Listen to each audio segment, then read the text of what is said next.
माँ तो माँ होती है रुला देने वाली एक हिंदी कहानी। हेलो माँ, मैं राजू बोल रहा हूँ। कैसी हो माँ? मैं ठीक हूँ बेटे, ये बताओ तुम और बहू दोनों कैसे हो? हम दोनों ठीक है माँ, आपकी बहुत याद आती है। अच्छा सुनो माँ, मैं अगले महीने इंडिया आ रहा हूँ तुम्हें लेने। क्या? हाँ माँ, अब हम सब साथ ही रहेंगे। नीतू कह रही थी माजी को अमेरिका ले आओ, वहाँ अकेली बहुत परेशान हो रही होंगी। हेलो, सुन रही हो माँ? हाँ हाँ बेटे, बूढ़ी आंखों से खुशी की अश्रुधारा बह निकली। बेटे और बहू का प्यार नस नस में दौड़ने लगा।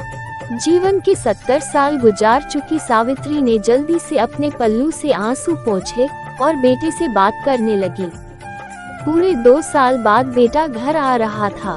बूढ़ी सावित्री ने मोहल्ले भर में दौड़ दौड़ कर ये खबर सबको सुना दी। सभी खुश थे कि चलो बुढ़ापा चैन से बेटे और बहू के साथ गुजर जाएगा।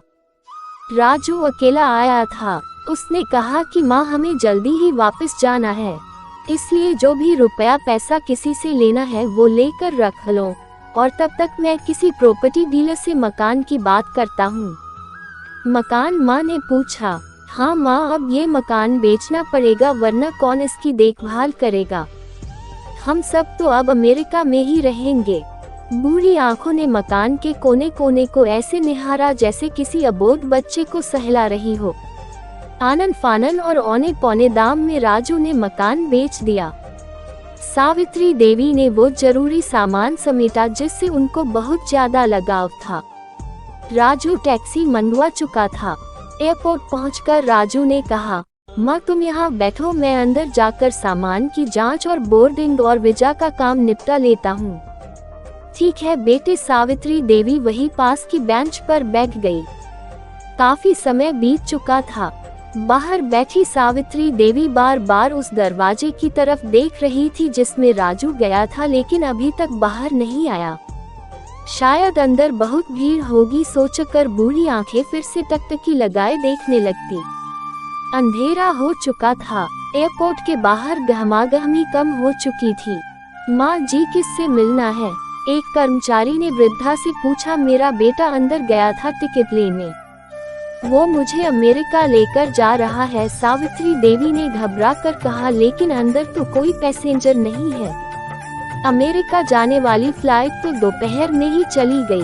क्या नाम था आपके बेटे का? कर्मचारी ने सवाल किया। राजू। सावित्री के चेहरे पे चिंता की लकीरें उभर आई।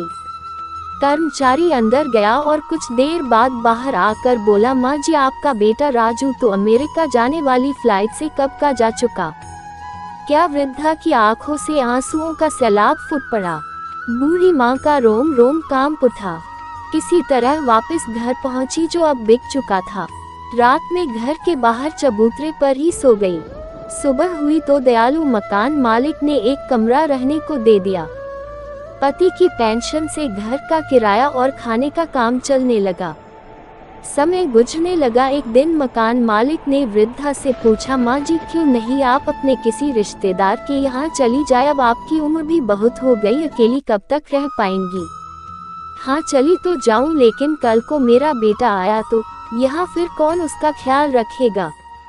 विनती दोस्तों, इसलिए कहता हूँ, माँ तो माँ होती है। जिंदगी में कभी भी अपने माँ बाप का दिल मत तोड़ना। कहानी अच्छी लगी हो तो लाइक शेयर करना ना भूलें और चैनल को सब्सक्राइब कर दो दोस्तों।